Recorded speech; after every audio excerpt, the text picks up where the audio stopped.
Welcome to Breaking Bags, Episode 6. I told you that we would be looking at some aircraft that usually are not reviewed by reviewers these days.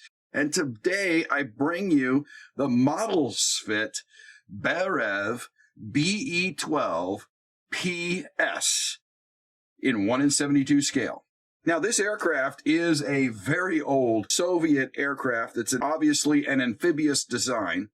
This was designed as an anti-submarine warfare aircraft for close to shore. You can see up here in the front, you have a search radar. You can tell it's search radar because the top of it right there has no radar going upwards. It's all downward.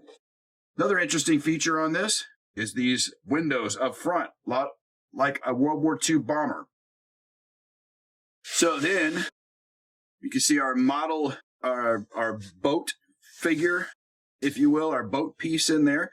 The landing gear retract up into the fuselage, reminiscent of many flying boats, but in particular the PBY Catalinas, the gull wing. So a wing that's kind of like this, also reminiscent of a number of different kinds of flying boats, such as the PBY or PBM Mariners.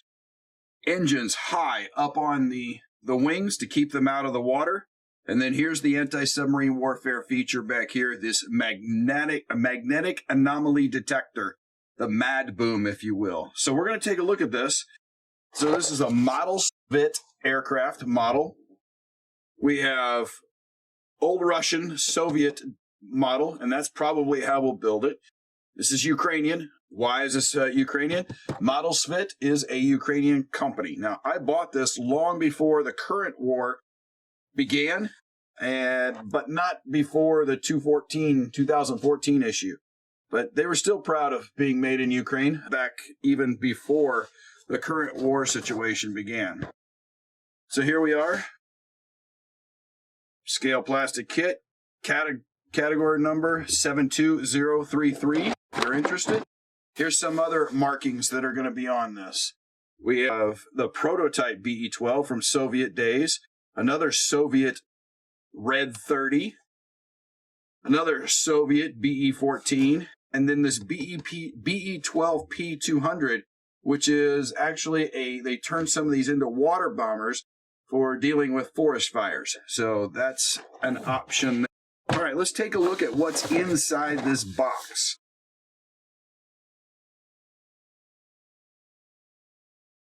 All right.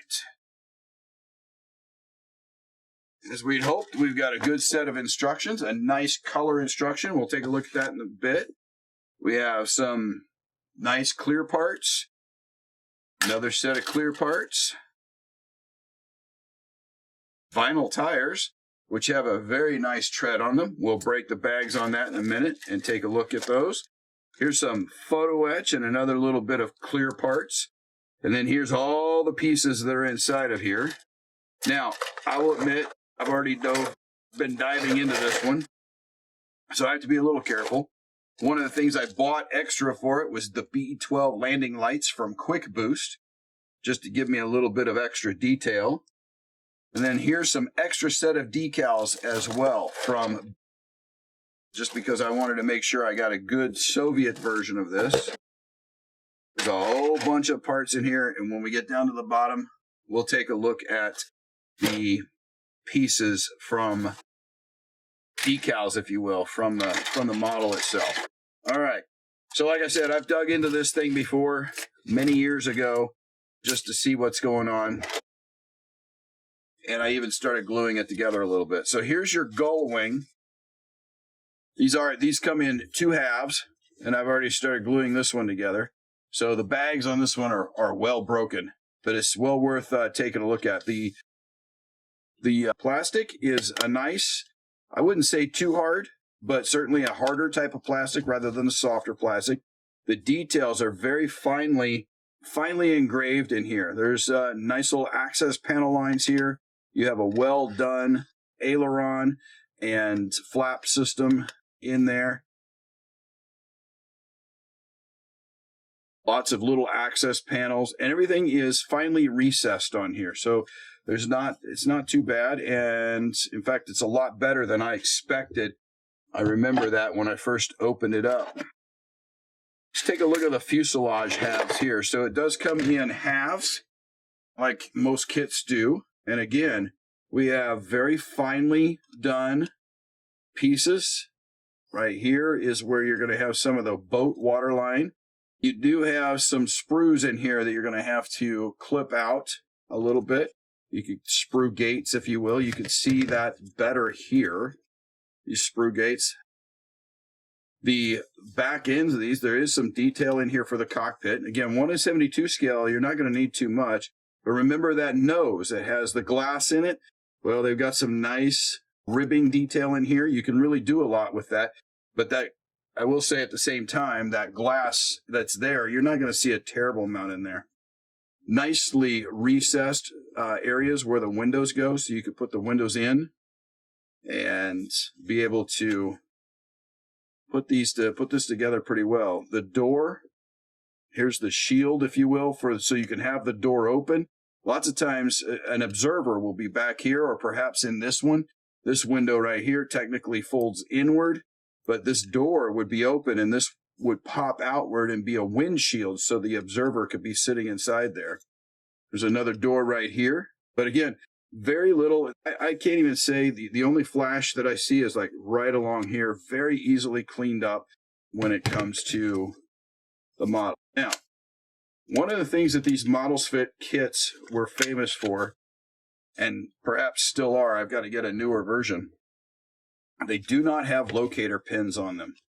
As you see, there's no locator pins. So as you saw when I was trying to put this together, just putting it together to see how it might fit is not the easiest thing. I've got to hold it just right. It slides. Oh, there you go. See? It slides around. So when you build it, you got to be really careful. And the way that I would build this is probably put the glue in there and then hold it.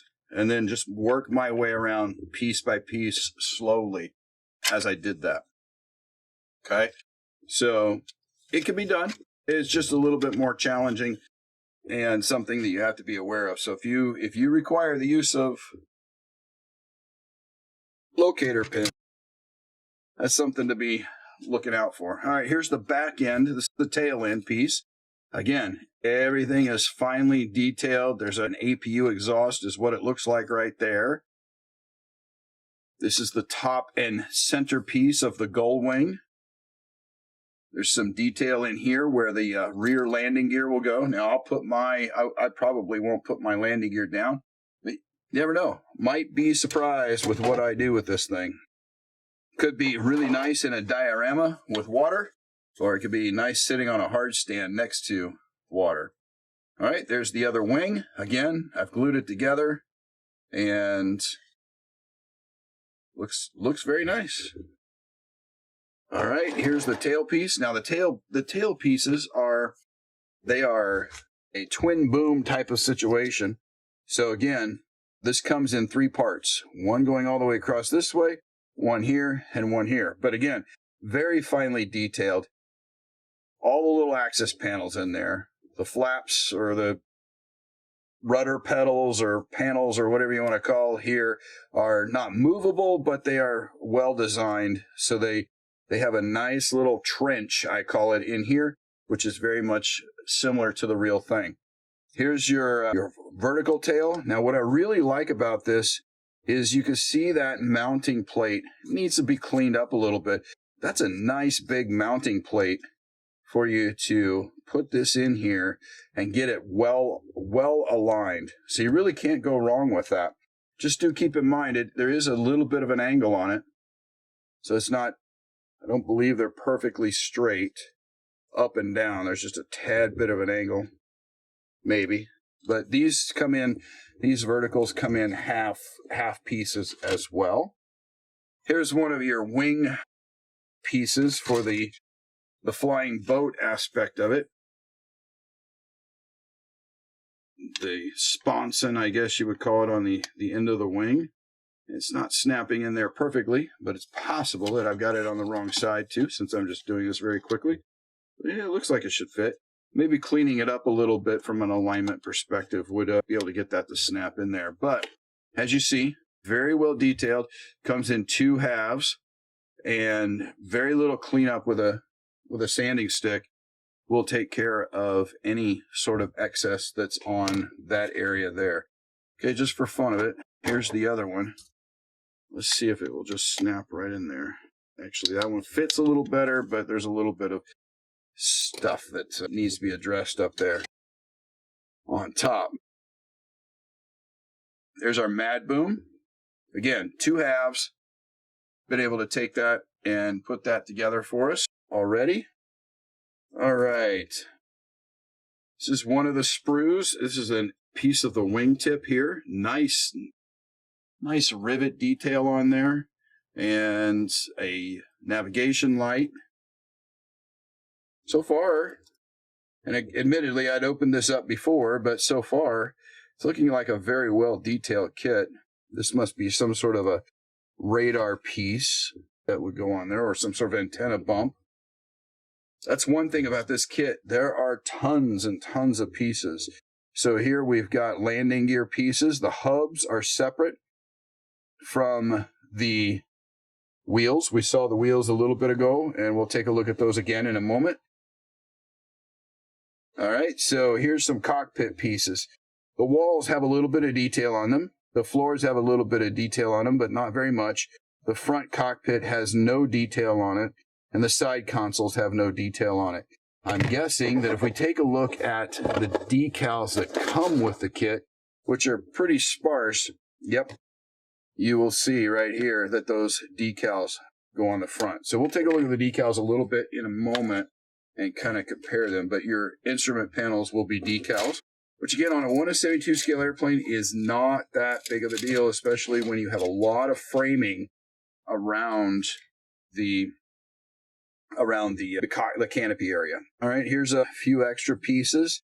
This is duplicated, so this is for the landing gear bay that sits inside of the wall of the aircraft, and some different pieces for the wings, wing fences, things along those lines.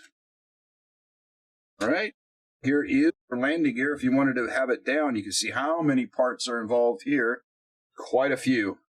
I'm not even going to pretend that we could put that together just standing here like this, but you definitely have your main struts and your main oleos, if you will, along there. All right, some more interior pieces. Now here's a little bit of a challenge.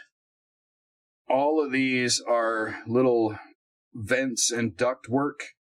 Unfortunately, they're all halves, which means you've got to put them together, and then you're probably going to end up sanding them in order to make the seams go away.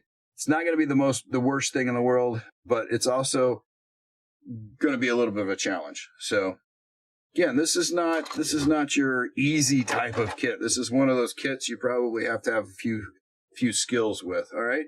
So these are your engines, and you come in halves, or your engine sponsons, I should say, not your actual engines. They come in halves.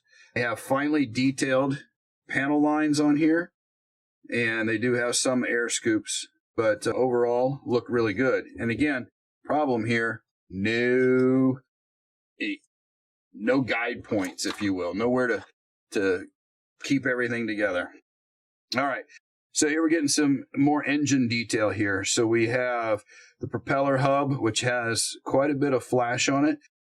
This is the engine itself. Now, on this particular aircraft, this is accurate. There was kind of a wall, if you will, that blanked off the engine from the outside world. There's a couple different reasons for that. You know, keep in mind, this is Soviet. So one of the reasons for that would keep all the cold ice, and, you know, this aircraft would be flying very close to the water, if not in the water sometimes, but its actual mission of search and rescue and anti-submarine warfare up against the shore area would have you flying in and around a lot of cold water and moisture. So you don't want to have buildup of ice inside of your engine. Even with the heat, believe it or not, even with the heat that could be generated by the engine, ice can still build up on those types of things. Here's your propeller blades. propellers, if I'm not mistaken. Yeah, they're 4. So they're in the 4 cross. Here's where you slide your propellers in. This is the guide for the propeller. So you'll be able to do that. And then there's a resemblance of the rear part of the engine. And then you have this intake trunk, if you will, that would go, or actually, I'm sorry, thinking jets, exhaust trunk. So go over the top of the wing and go out. So you've got 2 of these. Take a look at. And then this looks like the forward deck area for the observer crew. And there's their pilot seat. And I have no doubt that that very rudimentary pilot seat is probably exactly what was on this airplane. 1950s Soviet-era airplanes were not known for their comfort. In fact, I don't know any Soviet airplanes that were known for their comfort.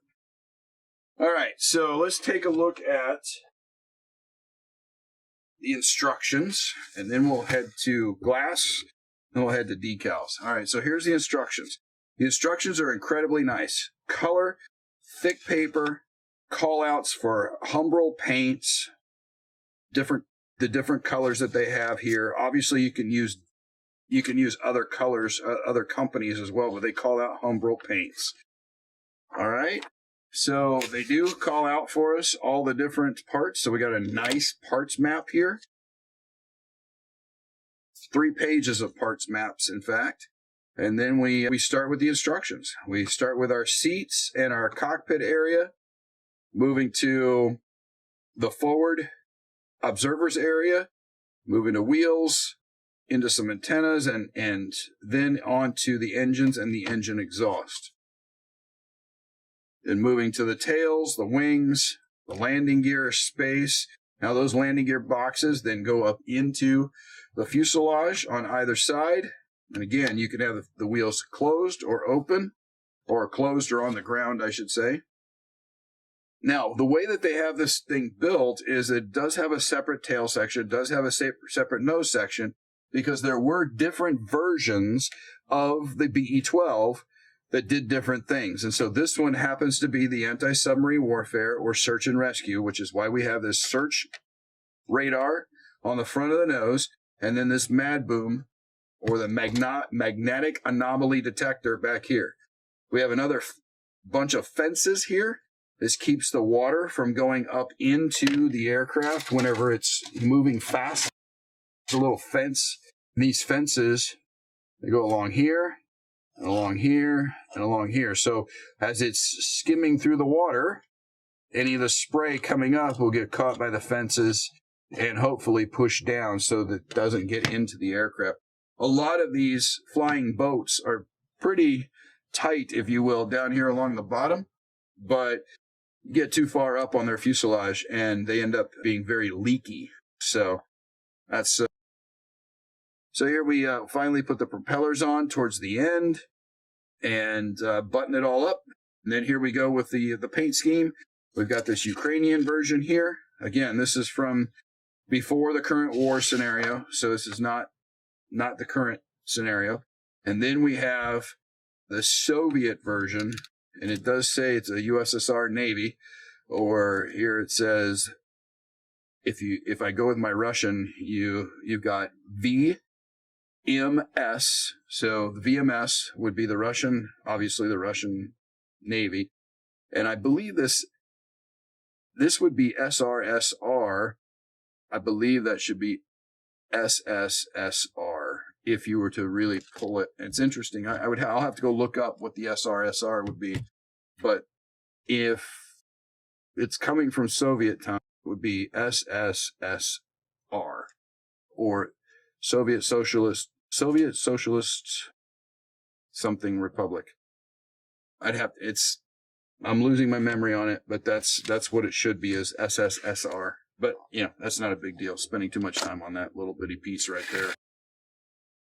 Besides, the Ukrainians should know better, so I'm probably the one that's wrong. All right, let's take a look at some glass pieces. So, nice, very clear glass here. It is a little thick, but it's very clear. It's very nice. And considering what we're dealing with here being a, just there's only small areas that have the actual glass on it, you're going to paint a lot of this. This will be a challenge if I can't find a mask set for it. This will be a challenge to actually mask that out. So that's the cockpit.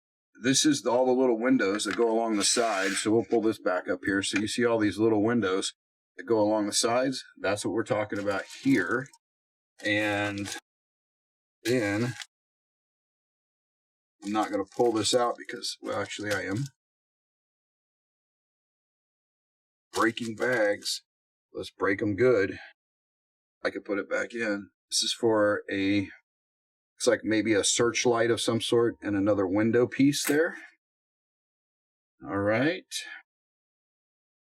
Okay, we have the tires here. If you choose to put it with its landing gear down, we have these vinyl, probably, tires. Yep, vinyl tires. They're pretty solid, even though they're vinyl. They have a really nice tread on them. So these are very well done. Question is, how long will the vinyl last, right? Because we all know the vinyl will break down at some point. And then here we've got some photo etch. I'm assuming, looking at this, that might go, oh, see, this is the value of breaking bags. I'm going to break this bag, because you know what I think? I don't have to worry about finding a mask set. Didn't even know that this was part of it. And there you go, a mask set.